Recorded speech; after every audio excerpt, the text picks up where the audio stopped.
ఏమి పిచ్చో నాకైతే అర్థం కావడంలా. పిచ్చ ముదిరింది.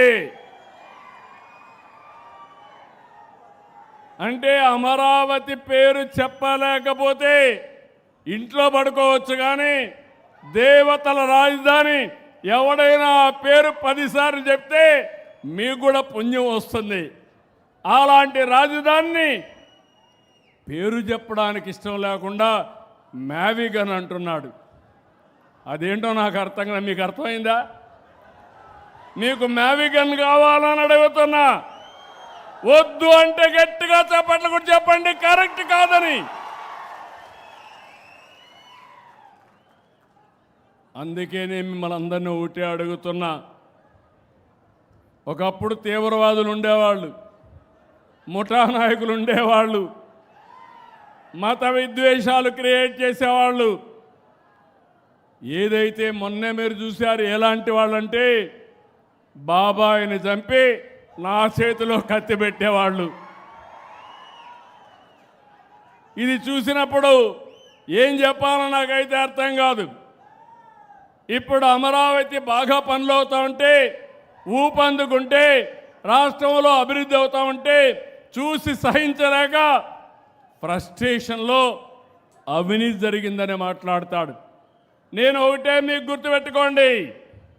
ఈరోజు ఆంధ్రప్రదేశ్ రాష్ట్రాన్ని 2047కి ప్రపంచంలోనే ఒక అగ్ర రాష్ట్రంగా తెలుగు జాతి నంబర్ 1 జాతిగా తయారు చేసే బాధ్యత మనం తీసుకుందాం. దీనికి ప్రణాళికలు తయారు చేస్తున్నాను. 3 ప్రాంతాలు. ఒకటి విశాఖపట్నం కేంద్రంగా వెస్ట్ గోదావరి వరకు, అమరావతి కేంద్రంగా ప్రకాశం వరకు, అదే మరిగా తిరుపతి కేంద్రంగా రాయలసీమ ప్రాంతం అంతా అభివృద్ధి చేస్తాం. 3 మెగా సిటీలు వస్తాయి. రాయలసీమ ఎక్కడికక్కడ గ్రీన్ ఎనర్జీ హబ్గా తయారవుతుంది, హార్టికల్చర్ హబ్గా తయారవుతుంది. నాలెడ్జ్ ఎకానమీకి చిరునామా మన రాయలసీమని మరొకసారి విజ్ఞప్తి చేస్తున్నా. ఓర్వకల్లో డ్రోన్ సిటీ వస్తుంది, తిరుపతిలో స్పేస్ సిటీ వస్తుంది, అనంతపురంలో ఎలక్ట్రానిక్ సిటీ వస్తుంది, ఏరోస్పేస్ సిటీ కూడా వస్తుంది.